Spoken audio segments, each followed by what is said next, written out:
figure this out. Yeah, so I'm going to shut the door. Yeah, that'd be awesome. Welcome to the panel. The movie was great. We've been doing this panel for a few years now. Shutting the door is the real punk rock. Yeah. I gotta say, I feel like this is probably the best movie we've had yet. I mean, it is packed with A-list talent that I'm so honored to be sharing the stage with. So I'm gonna go down the line and let the panelists introduce themselves and say what they do and how you might know them, starting right here with Mr. Shiz. Okay, my name is Hammer. Everybody knows me as Twitches from Instagram, YouTube, and all the fun social media avenues. And thank you guys for being here. We have over 1,000 people. Thank you guys. Seriously, for coming out. It's super fun. I'm Quang. I'm one of the few guys that comprise Creature Bazaar.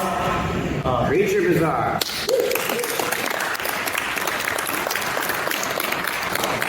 I'm Reynolds. I'm a sculptor, or I worked for like the last 9 years.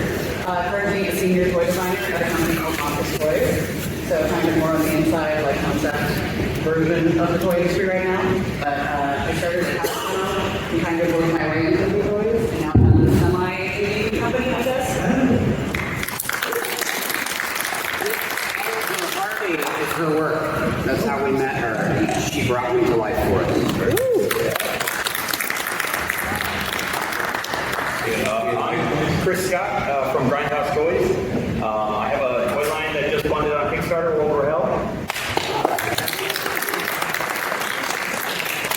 I've also been the art director and did all the paint masters for Operation Monster Force and worked with Gavin, who's one of our painters right here with the Nancy crew, and working on multiple things with Wandering Planet too. So. My name is Murphy. I head up Big Bad Toy Store's new BigBadWorkShop division. Big Bad Toy Store's in the house, by the way. Yeah, where's the big bad guy? There we go. Yeah, and I also operate my own company called First Monkey Picture.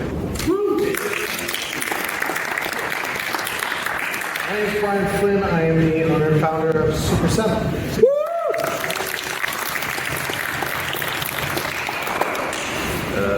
I'm Trevor Zammit. I work at NECA Toys on Ninja Turtles and now Sesame Street. Yeah. I'm just going to talk to him about turtles for the rest of the panel. You guys like that. My name is Gavin Hignight. I am a long-time toy collector. Doc and I met in the animation industry, and instead of talking about work, we talked about toys. And that led to us making Prisoner toys, and then Nancy Drew. And flash forward, now we're working with Laurel Hardy and other stuff, and it's just, there's so many people on this table who have helped us and guided us and kept us out of trouble, and we're humbled. I'm humbled to be next to these people. Yeah. My voice is kind of going, but I'm Doc Wyatt. I'm the other half of Wandering Planet Toys. I used to produce Indy film. I produced a movie called Napoleon Dynamite that is now 20 years old. No. That's not true. That can't be true.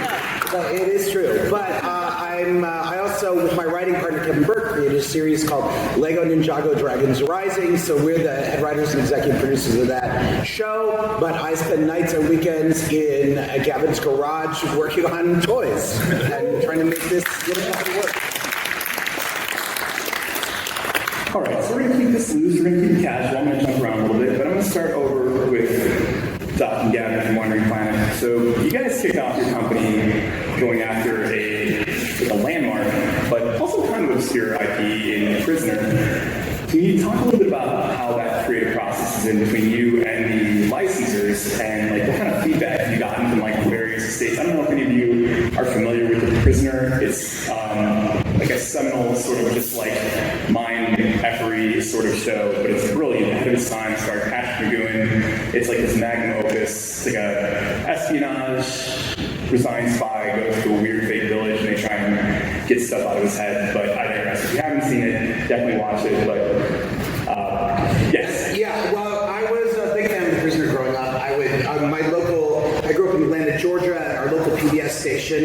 Let's keep PBS funded, but the PBS station would play Doctor Who. And then after Doctor Who, they play a bunch of other British shows. And in somewhere time in the 80s, they started playing The Prisoner, and it blew my mind.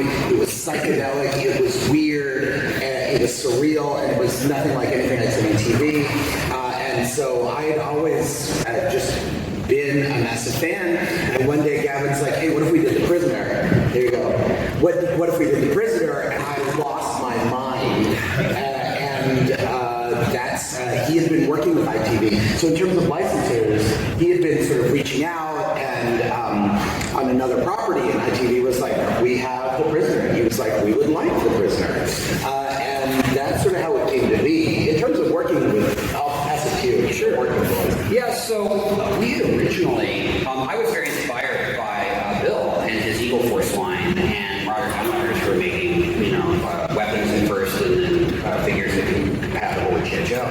And watching what these guys were doing, I was like, maybe we could do it. And I was more interested in making stuff that I wanted as a kid that I didn't have. Starting with Space 1999, that was the reach. We went to ITV, and we had our attorney write them a nice letter, and they answered us back, and they were like, someone else has that license. And I was like, they're talking to us. But it's actually not talking to us. So I looked at all the other things they own, and I saw The Prisoner, and I called it Doc, and I'm going to be totally honest, the wonderful woman at ITV who was helping us, I think she was maybe on her way out. She did. And she was like, I'm going to leave these wandering planet guys for my other employees to deal with. Yeah. We were a prank on her coworker. Yeah, I think we were. But the fans stood up, right? People came together on Kickstarter. We did an insane fund for our very first thing. And ITV has been great partners and supported every crazy idea we've had since. And that's, yeah. So finding the licensing contact for us has been, on other stuff, has been the biggest challenge, I think. Really more than figuring out manufacturing. It's just licensing stuff is really, really tough. It's a weird needle to thread. Even getting people's attention. Like, we went to the Las Vegas licensing expo specifically to meet the BBC because we got a list of BBC stuff we'd like to do, and we got stonewalled for 3 straight days, and it was hard to get in. And I honestly don't blame them. I mean, these are big companies who deal with other big companies, and 2 guys in a garage are, not always going to be the most fruitful use of their time. But we just have to keep, just keep going. And then we went to Laurel Hardy, we went to Nancy Drew, and they were so accessible, and so it was like working with like small company, wasn't corporations, So you just never know either, like what would be a hard ask. Yeah, that's some of our licensing speak. Fantastic. You mentioned making things that you wanted to see exist. Which was a great transition over to Brian Flynn. Brian, Super7's always had a very distinct sort of design language. It's reverence to the things that you do, yet there's still like an irreverent tone. Like, what's your like litmus test for a new original concept? Like, how do you know it fits into the Super7 brand? Like, for instance, with like the worst or the weirdest. Have the microphone working. I think, for us, when we started to work a while back, we were just talking about how the villains in any line always have the best costumes, and they always have the coolest looks, because they're allowed to have sharp edges to their character. They're allowed to be assholes, or they're allowed to do these other things. And the heroes are always kind of milquetoast on the design. And we were like, oh, what if we had a line of villains? Just get rid of the heroes altogether. And I was like, this is so cool. And we went crazy designing all these villains. And then we're like, what if they're actually the worst villains ever? I mean, they're terrible at their jobs. All they have is great costumes. And we're like, all right, that's where it gets interesting for us. Like, it still has to have that layer of fun where you see everything in the dark universe or whatever. Everybody gets far too serious and aggro. And you got to put blood splatter on everything. It's like, blood splatter is funny, but if it's just blood splatter and they get tough, it's like, this is so lame.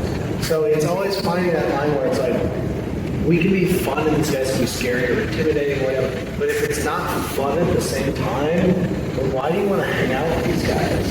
And that's the thing. So for all of us, when we look at this, it's like, would we want to actually have this? Not does this check all the boxes? The marketing says we need to deliver. It's like, no, I don't want to do that. Like, what's going to be fun to do? That's the filter for us always. That doesn't mean it's going to be successful, but I'd rather have a basement full of stuff that I like that didn't sell rather than a basement full of stuff that I made because I thought somebody else wanted it and didn't sell. So. And I think that's such a relatable sort of like idea about the bad guys being cooler. It's like, you know, as an 80s kid, whether it was like Centurions or Captain Power, or you guys know, like the bad guys always looked so much cooler than the good guys. Like for the first, like for the worst, like where did some of those design ideas come from? Well, I mean, a lot of it we just sat down and we talked about the fact that nobody would understand, nobody knows what the worst is. So you have to be able to look at it and understand it on first view. So we really started talking about archetypes. Like, oh, who's that vampire? Who's that guy with the sword? And we tried to really come up with stuff that we like, but then thin it down to, could you describe the character in 2 or 3 words and looking at it? And that was sort of like the name, the worst. It's just they're the worst. That's it. And it's like, oh, I get it. Rather than like, no, he's a time-shifting parallel demon that he grew up as a knight, but then he got reincarnated and he lost his wife. And you're like, I don't care. You know, it's like dude with sword and helmet, it's vampire, and then we just tried to sort of play with the tropes a little bit. And then when we laid out all the designs, we just were like, which ones do we like?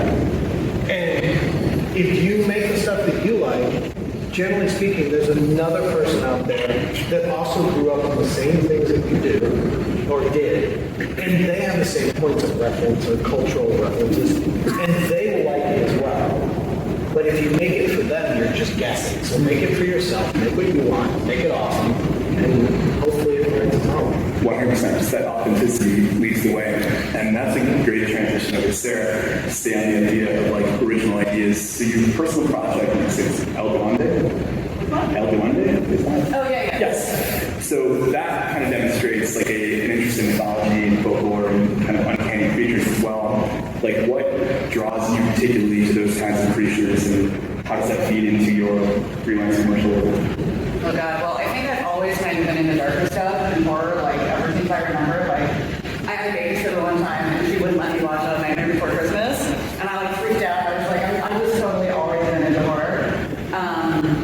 And mythology, like I remember growing up, I had a Greek mythology book for kids, and I like wore that book out. Like that's always been my thing. So, you know, personally, if I ever were to make my own inventory, I would definitely go down that mythology route and kind of probably work in a little bit of like the darker fairy tale kind of aspect for sure. Awesome. I mean, it looks fantastic too. Speaking of dark, kind of grim monster toys, Chris, Grindhouse, can you talk a little bit about how, you know, your work with Bill Fresh Monkey on Operation Monster Force kind of led into World War Hell and like how that project kind of came about, and just the whole creative origins of it? Yeah, I was kind of blast working on Monster Force. You know, doing the work on the character design a little bit. I mean, he had most of these, and Bill and Sean just hit out so many cool characters, but getting to like kind of play around with what they look like, I started to actually design Sergeant Graves, which is one of our characters in the line, as like, I was like, hey, it's just as a Monster Force character. And but then I was like, yo, I want to kind of start doing my own thing. And I'm the same. I love horror. I love anything gory and messed up. And I was like, what's kind of a funny thing? And yes, my stuff's got blood splattered all over, but I wanted to go for the funny kind of side of it too. The Evil Dead kind of element. And I was like, well, let's get World War II. And then, you know, all my stuff's in a VHS type case. And so I wanted to make something that felt like kind of like a crappy B movie. That's kind of like stupid, boring, ridiculous, but also kind of hilarious. And so that's where the kind of O-ring side went into it, was let's do something that's different. It's not, I love old school Joe. I love the vintage stuff, but like, can we update the, sculpting, the articulation, and kind of bring that world, and then the world building kind of started happening all on its own, and it's just been a blast kind of playing in the sandbox. And I love you mentioned the packaging. So I mean, like you really kind of lean into the whole 80s VHS sort of thing, like the multiverse master, necromancer, and that kind of stuff. Like there's clearly this love of just like weird gonzo bootleg toys and that kind of whole genre. Like, what was your relationship like with that genre growing up? Like, how did that feed into everything? Oh, absolutely. Like, I love all that stuff. Like, going to the video store and just picking out stuff. And I wanted to have that same, but also being a toy kid, like, I love the packaging and stuff, even though you ripped up most of it up. But, like those can go together. And so I was trying to come up with, like, the multiverse master. I wanted something that could be in anybody's collection. You know, I wanted something. That's why I was like, hey, these toys have come into a new universe and, like, dropped in. You know, you want to put them with your G.I. Joes. And I had Eddie American did all the toy photography, and he took pictures with like Storm Shadow and like, you know, all these cool different, you know, characters and toy lines. And so I wanted to incorporate that, and that's where World War L kind of evolved into that same kind of world. But like, I didn't want any rules either, you know, and crappy B movies, usually the plot kind of goes all over the damn place, and that was kind of the inspiration of all that. I'm like basically an evangelist for the movie Neon Maniacs. Yeah. Oh, yeah. How many of you have seen it? If you haven't, tell me it's not the most toyetic horror movie ever made that's never gotten a line of toys. I mean, they literally are just like, let's come up with 12 action figures, make them slasher antagonists. Plot, not important, and send them loose. But yeah, I mean, that kind of stuff, and just like, you mentioned packaging art too, and like, I think about like stuff like Night of the Creeps, like the packaging rarely reflected things in the actual movie, but it didn't matter because all it needed was to grab your attention and rent the tape. So yeah, it's brilliant. Love it. Thank you. Follow over to Trevor. Trevor, you work on some very, very popular licensed IPs, including Teenage Mutant Ninja Turtles and Sesame Street. Like, how does your relationship with like the licensors and your own kind of creative vision for those characters? Like, what's the balance like, and what's the relationship like between like being able to express yourself creatively while staying within like, you know, obviously the expectations of fans to make these characters look like they did on the screen or the page, that kind of stuff? Yeah, it starts with you know, Turtles. There's such a long history of toys, and but the toys were always different from the cartoon, or Wildly different. They didn't look like the movie or anything. So when I was at NECA, I really wanted to make like movie accurate Turtles and like a movie accurate Shredder. It's just like doing the same thing we had done with Predator and Alien and Rambo and everything else. And same with the cartoon. Like when I was a kid, it always drove me crazy that like the Filmation He-Man figures, you know, just like the figures in the cartoon never looked the same, and there was never a full set of Punk Frogs. Like, you know, there was never Granitor. So when we were really planning out the Ninja Turtle line, I was like, I want to get like Granitor in there with Treg. I wanted to make sure we did all 4 Punk Frogs, and but put those in. Obviously, you can't just like load up the line with like these obscure things or whatever. Didn't have a figure, so it's finding a balance of like the core characters and then mixing in a couple fan favorites, and then we were able to do stuff that like, you know, just like the Roadkill Rodneys. Like everyone knows them from the video game and from the first 5 episodes, but like they never had a figure, so then that was always very appealing to Randy when I could tell him like, this never had a toy before, we can do this. So those kind of characters always like kind of shot to the head of the line, you know. So and then it was just paying attention, watching the episodes, taking notes, and getting everything like as accurate as we could. You know, that was how we approached the line, and then it was really like we would just show this stuff to. In the early days, I wasn't involved in any of the licensing, any of the submissions or anything, but we would get really quick feedback and quick approvals. They liked everything we were doing, and it was different enough from what Playmates was doing. Like we had the like, you know, the collector level stuff. So it was really easy to just, you know, this is what we want to do, and they were like, go ahead and do it. And, you know, this is like, I've been working on this stuff for 10 years. Like insane. I mean, when I think about that first Comic-Con carrying case exclusive, like at the time, like When that was released, did you have any idea the line would go this deep? No, I thought that we were lucky to get those 8 figures in that case, and that would, maybe we could do a couple more. Like we had the video game Rock Soldiers, and then I knew we could repaint them as the cartoon ones. I remember wanting to do Trag and Granitor before Bebop and Rocksteady, because I knew it could just all end with that. But I was like, maybe if we just put the end back here and we sneak a couple more, guys, we get Leatherhead in there too. So yeah, no, when we did that 8-pack of the 4 turtles and the Foot Soldiers Krang and the Bubble Walk. I mean, I just felt happy we got Krang and a Bubble Walk. That was a lot of tooling. So the quality on this is so great that when I remember getting that set, I had a similar idea. I was like, well, they just make Casey and April and maybe a couple more. I'll probably be pretty happy. At least they did Grandma Bebop and Yeah, so the baby everything, yeah. I never imagined it would go this far, this deep, or this crazy. So, but yeah, it was, and doing a carrying case, like a vinyl carrying case, was another cool throwback to that was a project. At some point, I always wanted to make a slime toy, and there were certain things I wanted to do. So a vinyl carrying case, because I had the Batman one, I had the Ghostbusters one when I was a kid. So, and we got and I met Ken Mitroni at Comic-Con,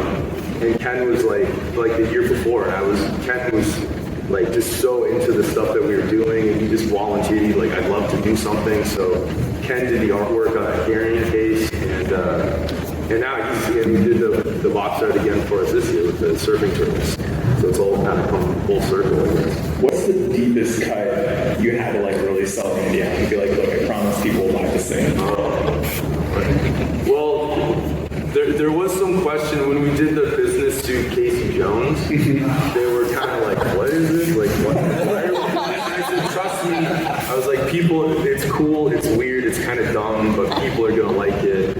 And that got a big reaction. We had the business suit Casey, and then this year too with Granny Bebop and Baby Rocksteady. It was these are just fun because it kind of perfectly just shows how goofy and weird that show was, So yeah, there's always something that I'm I have a good feeling about this. Let's just go with me and they'll. Your intuition has led you well so far. I feel there's still probably at least 20, 30 figures deep you can go with this thing too. There's still a few more we can get. Hopefully. Quang, your background as a photographer as well as a toy collector, how do those two disciplines influence your work as a toy maker? I mean, it's funny because they don't really connect, except for the fact that for most of us, we had to have something before we could kind of take a leap into toys. Like basically, my life as a photographer helped set me up to be able to take the time to become a toy maker. One of the things that we did as Creature Bazaar, there was always this sort of thing when it came to making toys in Japan that no one could crack the code really. And people put toys into production, and maybe they show up a year and a half later. And that to be able to front that kind of money is insane. To be able to make molds and everything. So what I did, that was I guess a little bit different than the other guys, because I would just travel to Japan. I go to Japan about 5 times a year now, and I'll actually sit in the factory and pull them all myself. And I'll sit all night long, pulling the toys, painting the toys. I think they said it was a record that I was away for about 4 days straight painting. Because I had a deadline to meet, and I had about 150 figures I had to do. And, because the factory, like a normal person, they would go to bed, and I was like, forget it, I'm just going to stay up. It was me sort of like throwing down the gauntlet kind of thing, and be like, oh, I'm just going to stay up and do this. Let's see how hard you guys can work. And this is something like a routine that I pulled at Hignight. I basically spend the months in between resting because I just busted myself going back and forth doing that. But, going back to the photography thing, it's I don't think I was the best photographer ever. I was just somebody that's really creative all the time. And so I have all these ideas in my mind, and I apply that now to toys. But luckily I did well enough in my previous life that I could help finance projects, and set up what we like to call the Creature Bazaar Clubhouse, which it's I have a fairly large garage something that we did that was unique in the beginning is maybe some of you guys are familiar with Justin Ishmael. He's like the first creative director of Mondo. And when he moved to LA, he had a vinyl toy coming out, and none of us knew anything about painting them. And so I just set up my garage as sort of like a paint studio, what I would imagine a paint studio would look like. And him and I would get together every weekend for about a year, just teaching ourselves how to make toys. And what I didn't know was the toy making community is so isolated from one another that no one ever spoke to each other. Like him and I would sit and discuss like painting techniques or YouTube videos we saw and just exchange that information. And it wasn't until 5 Points in New York when I went and we were hanging out and a bunch of the toy makers were together and kind of naively walking up and going, oh, when do you guys all get together? Like you're in New York, you're all close to each other. And everybody started laughing. They were just like, what are you, stupid? Like we never see each other. And this is all the East Coast luminaries. And then I was walking around like, what am I doing wrong? And James Roman actually came up to me and he was just like, so you and Justin get together every week? I was like, yeah, every week. Like, we have like 400 of these Galligantuses coming and we don't know what we're doing. And we have customers that have pre-bought these things and we turn into pros. We gave ourselves a year to figure it out. And then that started a thing where like all these West Coast toy makers started hitting me up and being like, hey, so we want to come and hang out with you guys. And now, my house has essentially turned into a little clubhouse for all the toy guys to come hang and crash. And it's like essentially sleep over for weeks at a time, eating everything. Yeah, I love it. So that's the cross section of my photography life. Toys. For people who aren't familiar with Creature Bazaar, can you talk a little bit about how that all came to be? It was another one of those things where I like to entertain people a lot. Like I have a pretty big backyard in my house, and we'd have like parties. And I was hanging out. I don't know if any of you guys are familiar with Arts and Paul Kaiju. We were all hanging out. We were having a party in my backyard during one of the decons because I lived fairly close to the Anaheim location. And it was basically like, it was like Skinner, Alex Barkey, the Punk Trunkers guys, everybody filing out in my backyard. And I was like, this is crazy. There's like 200 people back here. What if we just set up tables? Like, what if I had my own decon in my backyard?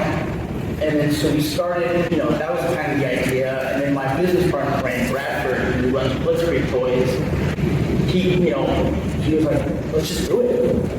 And that was kind of the beginning of Creature Bazaar. And that turned into us, this was pre-pandemic, where we wanted to start our own convention. Essentially, Decon was getting fairly large. And it was like, not necessarily the heart of like the design of vinyl toys that I think like Brian and I kind of share very similar interests and backgrounds, where it was just getting too big. And we wanted to distill it down to like 200 vendors instead of 1,000 vendors or something like that. And unfortunately, we were set up to have a show and everything, and that was the year the pandemic kind of hit. So we kind of stopped that, obviously, and then we kind of like pivoted into sort of becoming like a toy making distribution network for like harder to get stuff. And, I mean, you guys have been putting out some amazing stuff, like waging a war on the wall. Yeah, taking so many trips to Japan. I love it out there, and if I could, I'd maybe move. I don't know. I have too much crap to move over there.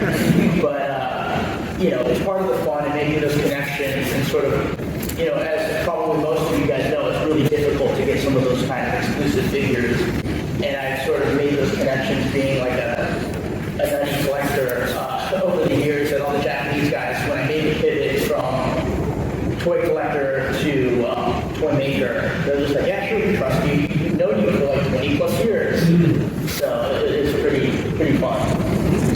So speaking of kind of starting your own sort of distribution and kind of platform to sell your toys still, so now that you're heading to BigBadWorkShop, how do you balance like the original storytelling that is inherent in a lot of the lines that you do, and like the freedoms and challenges of designing in-house for an established retailer like Big Bad Toy Store, while still being able to remain competitive in a very competitive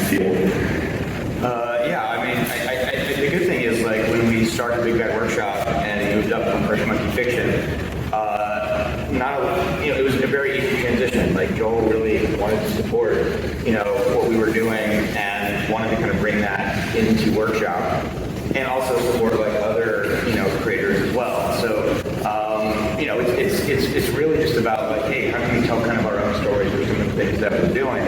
Now we have the, so this awesome like power of Big Bad Toys behind it, which is really great, right? And that's just helping to kind of echo a little bit of what we're doing. And we have an amazing team there that also is kind of just, I got to go there and meet all these awesome people at the toy store who already were doing great things and help kind of support what we were wanting to do. It was pretty fantastic. So, kind of staying on that point, when you started Fresh Monkey Fiction, obviously you kicked it off with the Amazing Heroes line, which is full of all these wonderful classic golden age heroes that I think a lot of people don't remember. What was it about those particular characters that you felt confident, would resonate with people about to get everything off the ground? Yeah, I mean, back when I started doing my stuff, I was really looking at hey, I want to kind of play in the action figure space. What's out there that I can sort of tap into? What's something simple that's not overly complex? And then I was a huge comic book fan, and I sort of found these golden age heroes that were now public domain that I was surprised anybody even knew about.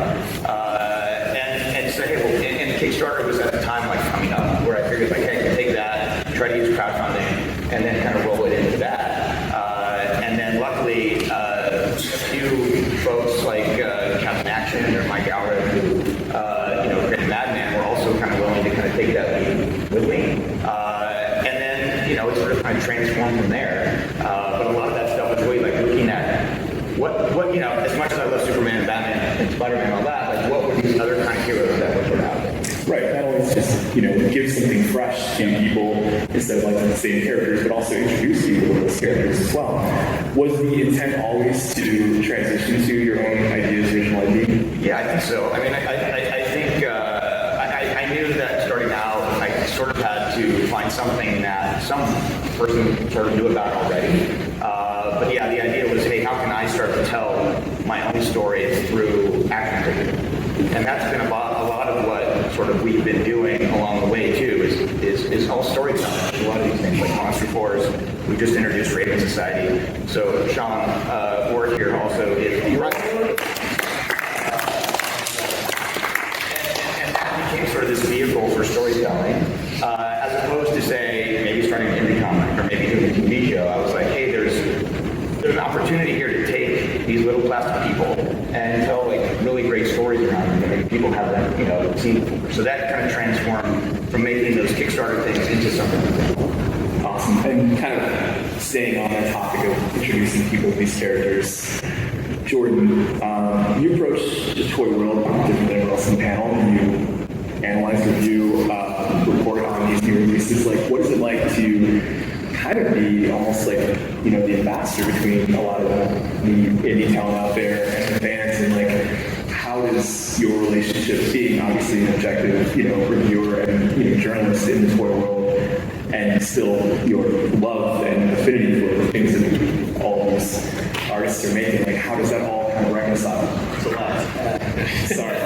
No, when I started doing this, it still stands to say, it's just to help people find stuff that has become increasingly hard to find, whether or not you're going to stores or you're going online.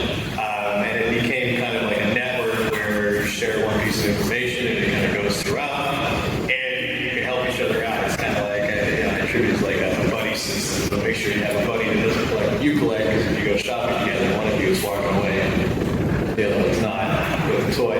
But the idea for me to get involved with other companies and reveal their toys and kind of talk about it, honesty is definitely key. Believe it or not, I genuinely love toys. It's just something I've always done, collecting them. But you also need to look at it as a reviewer, much like a movie reviewer or something like that. You have to take your emotions out of it. You have to take what you kind of think or want and give it an honest feedback. And a lot of companies are very receptive to that. A lot of companies love you to say how wonderful and great their stuff is, but a lot of times you can't blow smoke up people's, they're going to call you on it, they're going to go, come on, you can't buy something like this. But oftentimes, that's the beauty of it. You like something, you talk about it, you see something they don't see, you see something, in that sense. But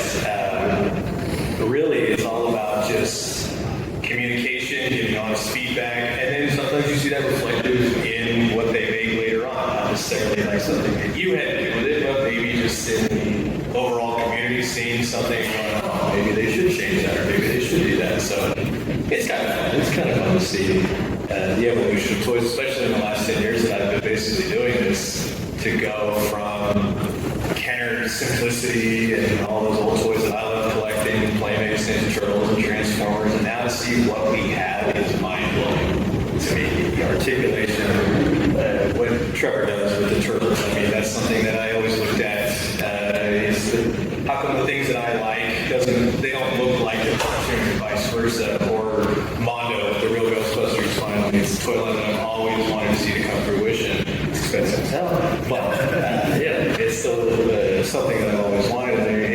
It's the key attention, it's like the eye of detail, and I think that's really key these days, and it kind of separates you from the odd slots of continuous toys, which is not a problem, because there's a little something for everyone, but it's really paying attention to those details that I think cements it in that overall, like, this will be around forever, or this will be the one to have forever. Right, because I feel like we're constantly like, oh, this has to be the definitive version of X, Y, or Z character. And Definitive Spider-Man. Right, it's always going to be the definitive Spider-Man.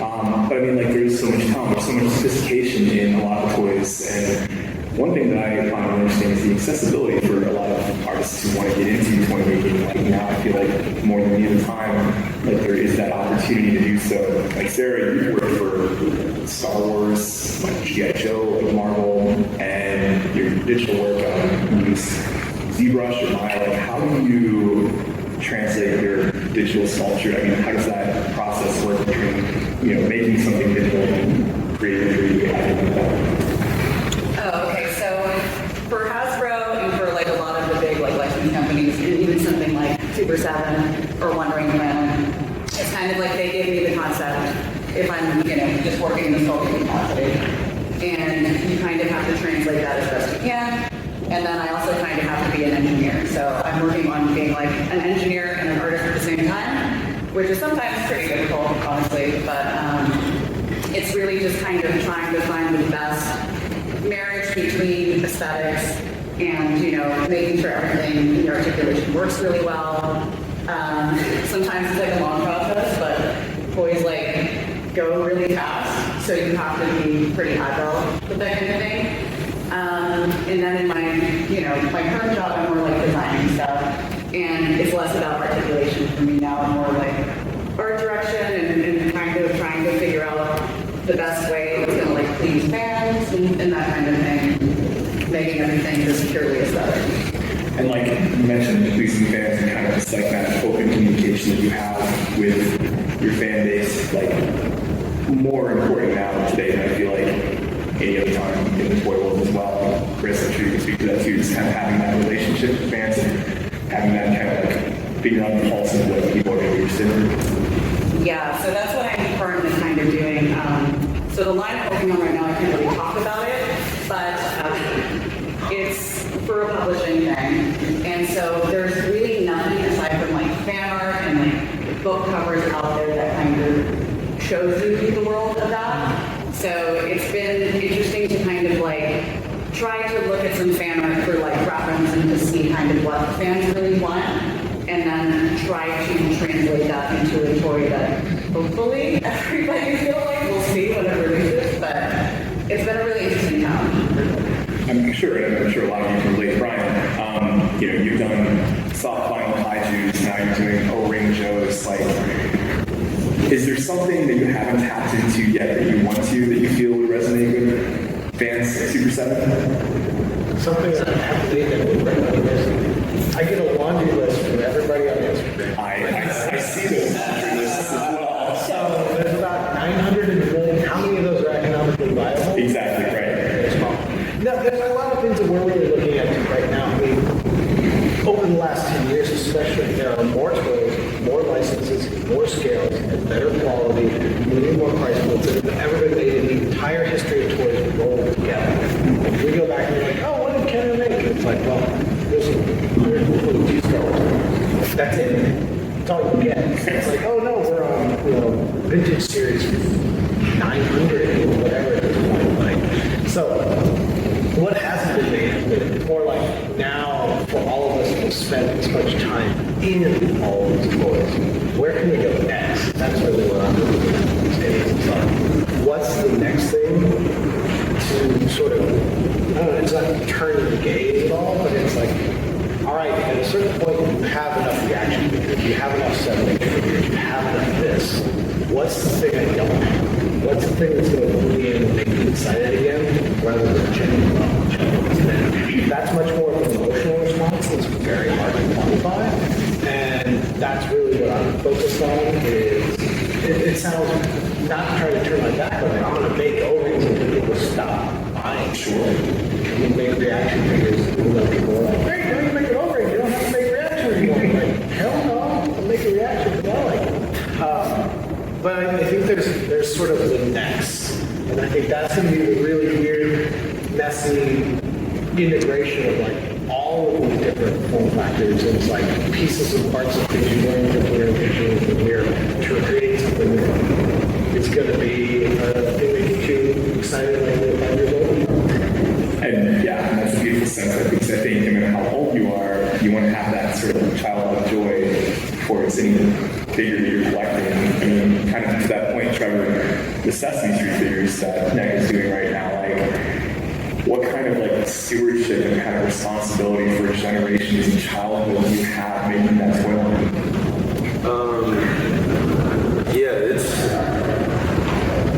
There's a lot that goes into that. My first job in the toy industry was at Palisades Toys, and like it's weird. Like they did the Muppets and they started Sesame Street. I was there when we were working on like Ernie and you know like that first wave, and it never came out. The only one that ever came out was Supergirl. So for me personally, it's really weird that like 20 years later, now I'm like art directing like this whole new line. So. And Ken Lilly, who was like in charge of the Palisades stuff back in the day. Like, he's still very active on Instagram. And when we had started working on this stuff, just in house, we had a meeting with this was Randy and a bunch of the artists at the NECA studio. And it was like unanimous, like this should be a continuation of like what Palisades didn't get to finish. So we knew from the get-go we were going to just do like, we were going to update the articulation, we were going to do like, we were going to try and make these look as much like the puppets and like put all this love and attention. And we knew it was going to be like late 70s, early 80s kind of focus, because that was like what we all grew up with. And then I would send a message to Ken every now and then, just being like, hey, look at this, like, check out what we're doing. And when we got the first couple samples of the figures, like when we had the final like in package, I mailed Ken a set because it was like, he was, we almost had those figures back then. So it was important to me to like make sure Ken liked them before anyone else saw them, So, but people seem to like them, and they're super fun. Like the photos that people take and post on Instagram for the like Ernie and Bird account are just awesome. So that's the most gratifying thing is like when you work on this thing, and it like the Palisades Muppets are one of the best toy lines ever. So it's like they set a really high bar. So when the figures are out and people just have such a warm reception, and the photos are awesome and hilarious and just like great on Instagram, it's very gratifying to see people enjoying that stuff. So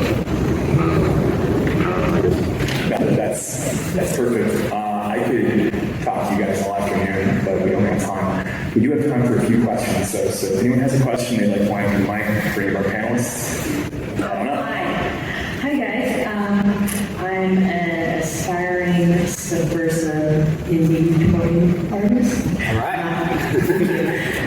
So my goal is to make 6 figures next year.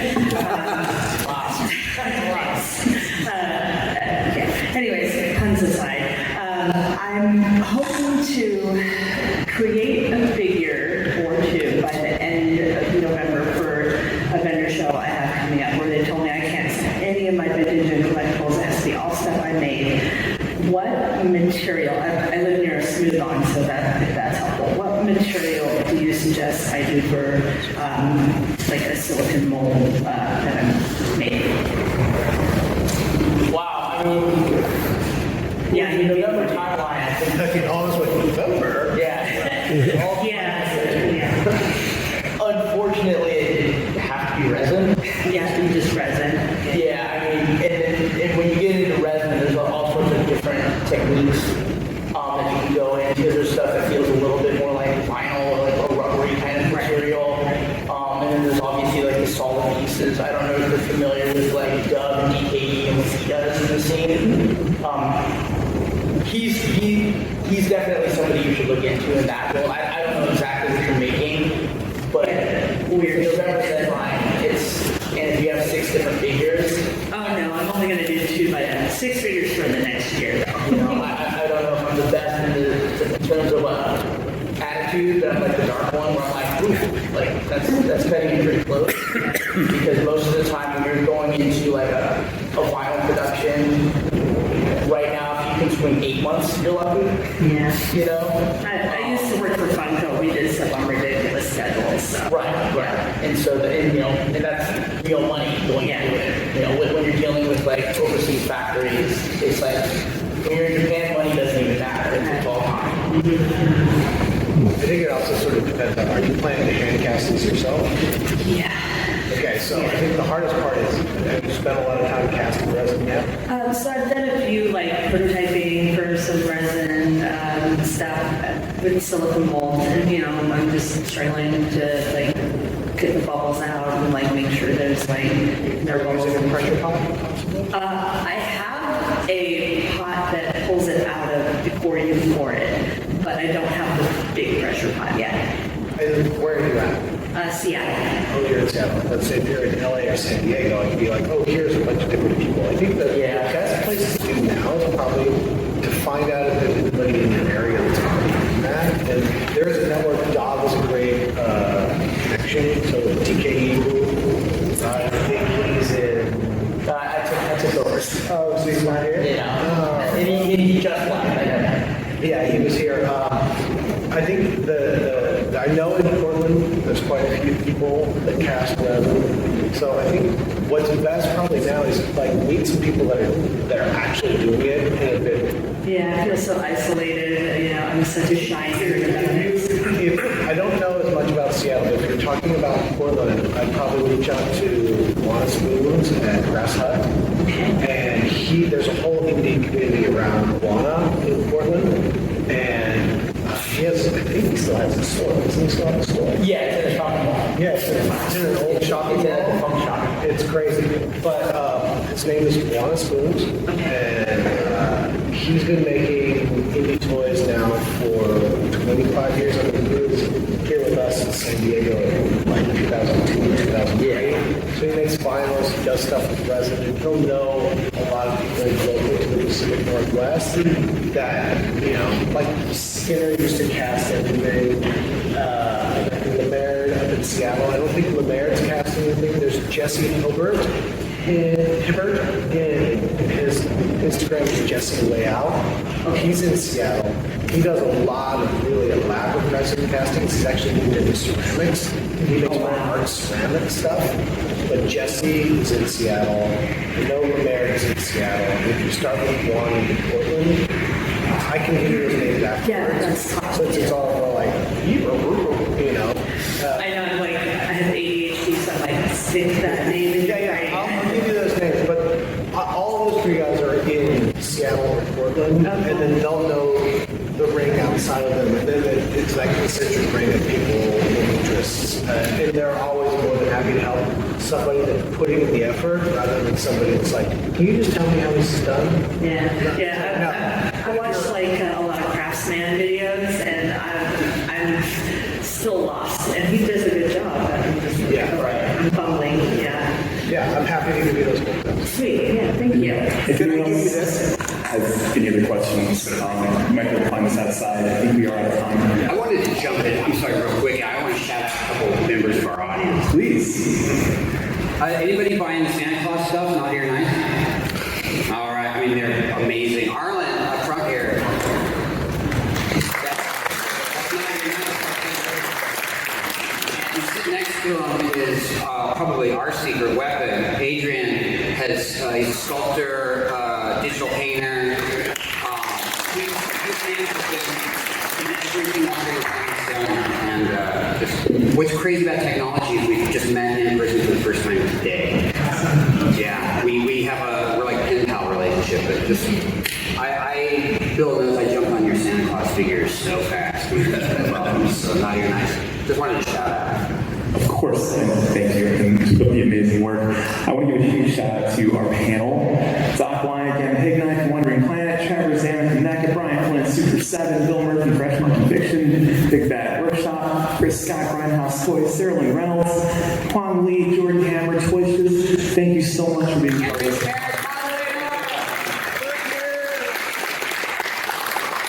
I just tell me what they're doing.